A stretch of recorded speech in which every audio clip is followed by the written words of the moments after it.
कि इखलाक ते किरदार दा रावण इतना उच्चा है कि उसने सीता नूं छोया तक नहीं, सिर्फ बगीचे च कैद रखे।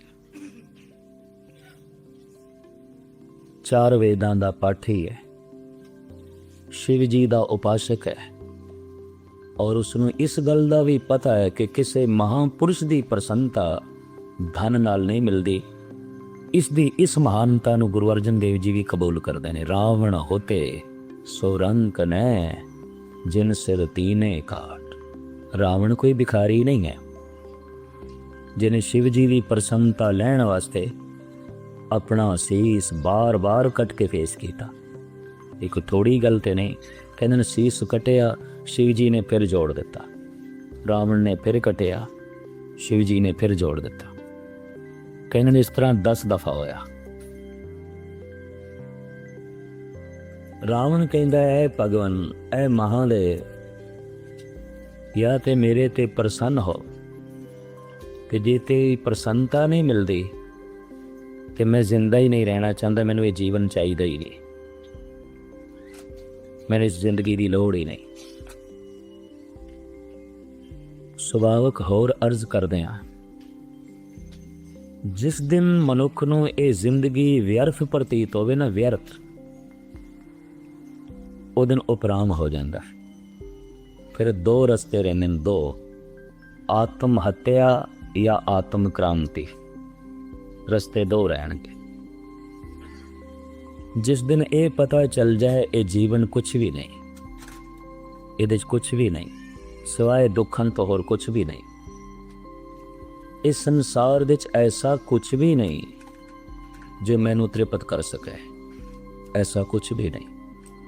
ये संसार मेरियां लोड़ां पूरियां कर सकता है, मैनू तृप्त नहीं कर सकता।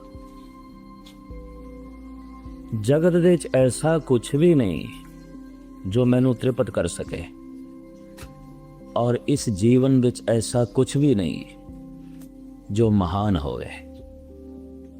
जद ये विचार मनुख दे अंदरों पैदा होवेगी, खास करके सियाणे बंदे च, मैं फिर अर्ज कर दिया, मूड दे अंदर नहीं होवेगी। जो थोड़ा भी सोचने वाला मनुख है, जिहदी विचार शक्ति थोड़ी भी कम करती है, उन्हें ये सोचना है कि जगत विच ऐसा कुछ भी नहीं जो मैनू तृप्त कर सके। या तो बंदा कबूल करे है कुछ ऐसा, इत्थे ते तृप्त सिकंदर भी नहीं होया, वो भी भुखा ही मरिया। कम से कम जगत विच ऐसा कुछ भी नहीं जो मैनू तृप्त कर सके, और इस जीवन विच ऐसा कुछ भी नहीं जो महान हो। जद ये विचार पैदा होंदे तो उदासी उपरामता। गुरु नानक दे वड्डे सुपुत्र बाबा श्री चंद है, उन्होंने साक्षात गुरु नानक नूं कह दिता, गुरुदेव पिता, जगत विच ऐसा कुछ भी नहीं जिस तो मैं तृप्त हो सका, जीवन विच ऐसा कुछ भी नहीं जो कि महान होवे। ये श्री चंद दे बोल ने जन्म साखी पढ़ना। मैं उपराम हाँ, उदास हाँ। तो बाबे श्री चंद तो एक पंथ चलिया, उदासी उदासी, ये थोड़ी गल नहीं है। जिन्हों तुसी उदासी कहंदे हो, कोई उदासी नहीं आउंदी। पूर्ण तौर ते उदास हो जाना कुछ भी नहीं, जगत दे च ऐसा कुछ भी नहीं जो मैनू तृप्त कर सके,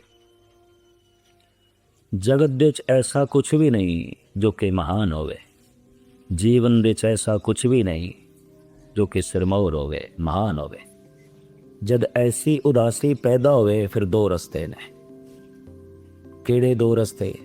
या आत्म हत्या या आत्म क्रांति। थोड़ा जिहा भी जिहड़ा सोचदा ते समझदा है बंदा, ਉਹਦੇ अंदर ये 2 रस्ते पैदा होंगे, या अपने आप को बदलो या अपने आप को खत्म करो। किधरे गलत ना समझ लेना, दुनिया दे ਜਿਹੜੇ खुदकशी करते हैं 100 ਦੇ ਚੋਂ 90 ਬੰਦੇ ਸਿਆਣੇ ਆਉਂਦੇ ਨੇ। ਬਾਹਰ ਉਹਨਾਂ ਦੀ ਜ਼ਿੰਦਗੀ ਪੜ੍ਹ ਕੇ ਵੇਖਣ ਜੋ खुदकशी करते हैं। ਆਤਮ ਹੱਤਿਆ ਕਰਦੇ ਨੇ, ਆਪਣੇ ਆਪ ਨੂੰ ਖਤਮ ਕਰ ਦਿੰਦਾ। ਕੁਝ ਸੋਚਿਆ, ਮਹਿਸੂਸ ਕੀਤਾ, ਕੁਝ ਸਮਝਿਆ, ਕੁਝ ਵੀ ਨਹੀਂ। ਚੋਟ ਲੱਗੀ ਹੈ, ਧੱਕਾ ਲੱਗਿਆ, ਦੁਖੀ ਹੋ ਗਏ, ਇੰਨੇ ਦੁਖੀ ਹੋ ਗਏ, ਕੀ ਕਰਨਾ ਹੈ ਜੀਵਨ। ਭਾਵੇਂ ਸਾਰੀ ਦੁਨੀਆ ਦੇ ਕਾਨੂੰਨ ਇਹ ਕਹਿੰਦਾ ਹੈ ਖੁਦਕਸ਼ੀ ਪਾਪ ਹੈ, ਔਰ ਧਰਮ ਵੀ ਕਹਿੰਦਾ ਖੁਦਕਸ਼ੀ ਪਾਪ ਹੈ, ਆਤਮ ਹੱਤਿਆ ਪਾਪ ਹੈ, ਔਰ ਸਾਰੀ ਦੁਨੀਆ 'ਚ ਮੌਜੂਦ ਹੈ, ਸਾਰੀ ਦੁਨੀਆ 'ਚ। ਹਿੰਦੁਸਤਾਨ ਦੇ 'ਚ ਆਤਮ ਹੱਤਿਆ ਘੱਟ ਹੈ ਬਨਿਸਬਤ ਅਮਰੀਕਾ ਦੇ। ਅਮਰੀਕਾ ਦੇ 'ਚ ਸਭ ਤੋਂ ਜ਼ਿਆਦਾ ਆਤਮ ਹੱਤਿਆ ਹੈ। ਕਿਉਂ? ਸਭ ਕੁਝ ਮਿਲ ਗਿਆ ਹੈ ਤੇ ਸੋਚਣੀ ਇਹ ਫੁਰੀ ਹੈ ਕੁਝ ਵੀ ਨਹੀਂ ਮਿਲੇ, ਕੁਝ ਵੀ ਨਹੀਂ ਮਿਲੇ। कम से कम जगत विच ऐसा कुछ भी नहीं कि मैं त्रिपत हो सका, कुछ भी नहीं। ना पत्नी त्रिपत कर सकती है, ना पति त्रिपत कर सकता है, ना पुत्र त्रिपत कर सकते, ना मित्र त्रिपत कर सकते, ना धन संपदा त्रिपत कर सकती है, ना पदार्थ त्रिपत कर सकते हैं। कम से कम जगत विच ऐसा कुछ भी नहीं। इस जगत विच जी के की करना है? खुदकशी। तो अज सब तो ज़्यादा खुदकशियाँ अमेरिका विच ने। क्यों कि सब कुछ मिल गया है तो ख्याल पैदा होया कुछ भी नहीं मिल, तृप्ति तो है भी। गरीब देश दुनिया के जितने ने, चाहे वो कुछ अरब देश ने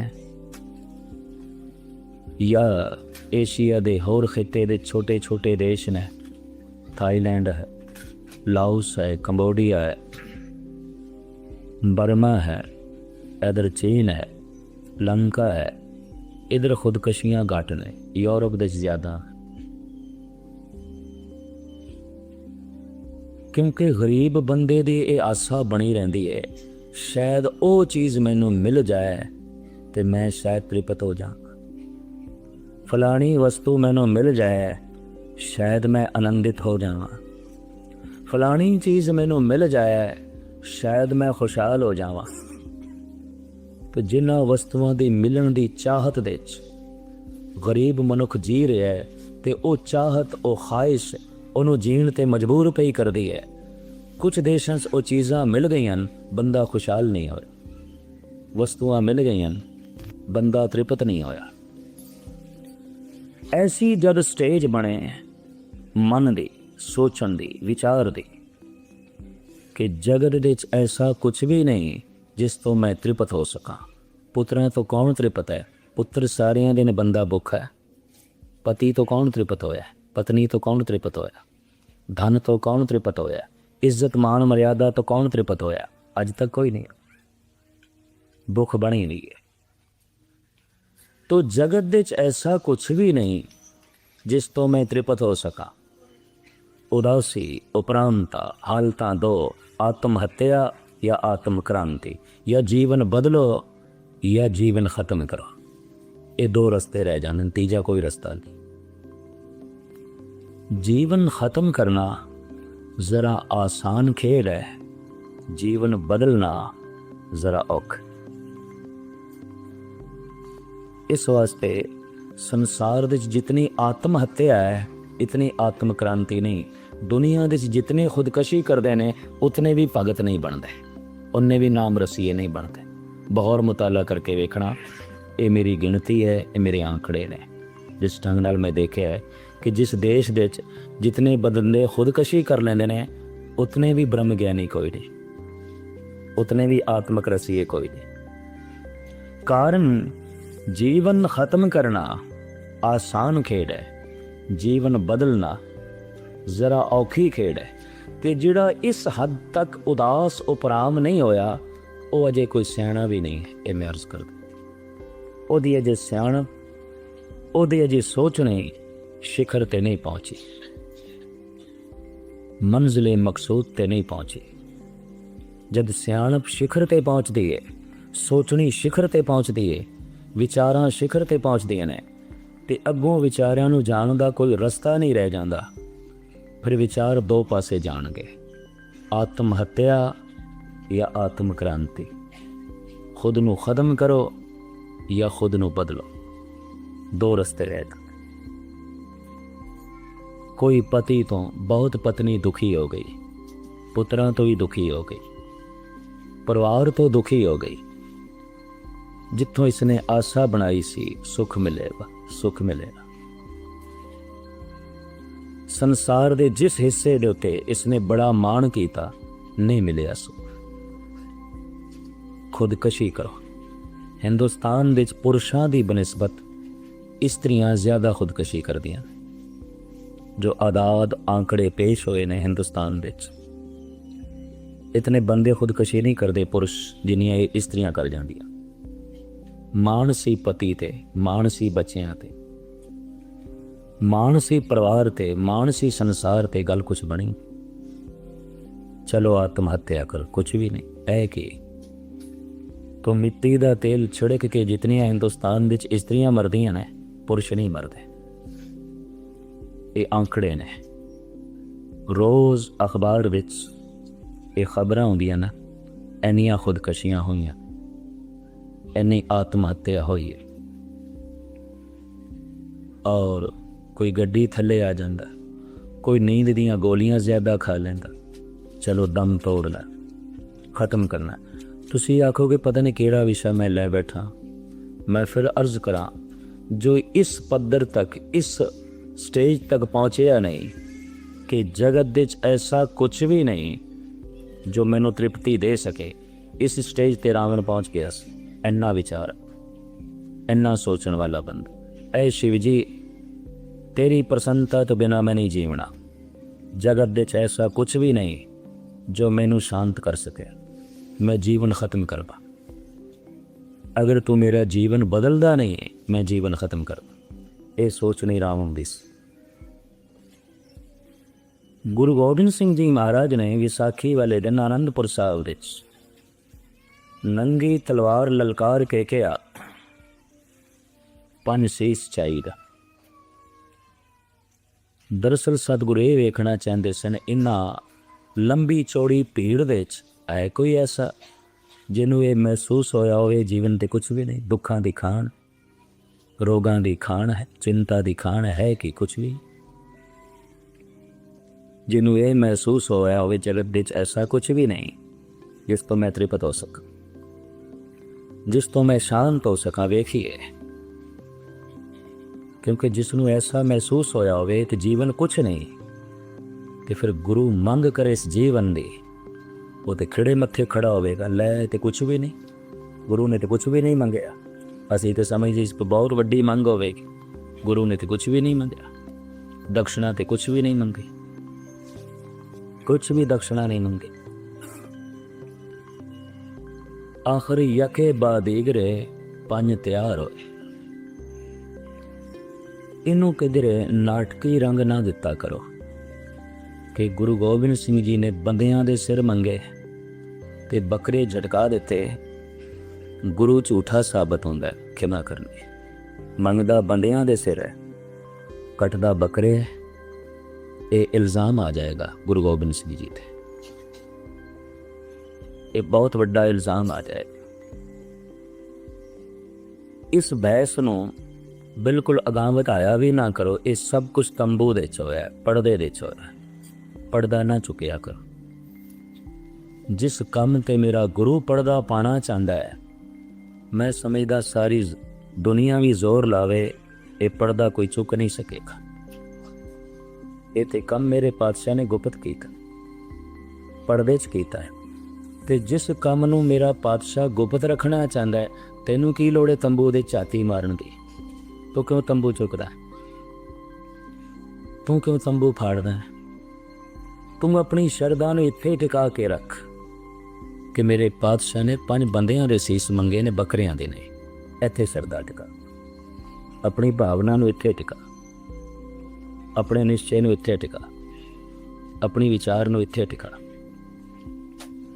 मैं इस वास्ते कहना, हिंदुस्तान च बड़ी लंबी चौड़ी बहस है, चर्चा है। बाहर घूमते आया भी कई मैनू कह देंगे ना। इस वास्ते सांझी दी मैं एक गल कह दी कि जिस काम से मेरा गुरु पर्दा पा रहा है, गुप्त करना चाहता है, ਤੂੰ ਤੰਬੂ ਦੇ 'ਚ ਝਾਤੀ ਨਾ ਮਾਰ, ਤੂੰ ਤੰਬੂ ਫਾੜਨ ਦੀ ਕੋਸ਼ਿਸ਼ ਨਾ ਕਰ। ਤੂੰ ਆਪਣੀ ਸ਼ਰਧਾ ਨੂੰ ਇੱਥੇ ਟਿਕਾ ਕਿ ਮੇਰੇ ਪਾਤਸ਼ਾਹ ਨੇ 5 ਬੰਦਿਆਂ ਦੇ ਸੀਸ ਮੰਗੇ ਨੇ। ਬਹੁਤ ਵੱਡੀ ਗੱਲ ਤਿਆਰ ਹੋਏ ਨੇ।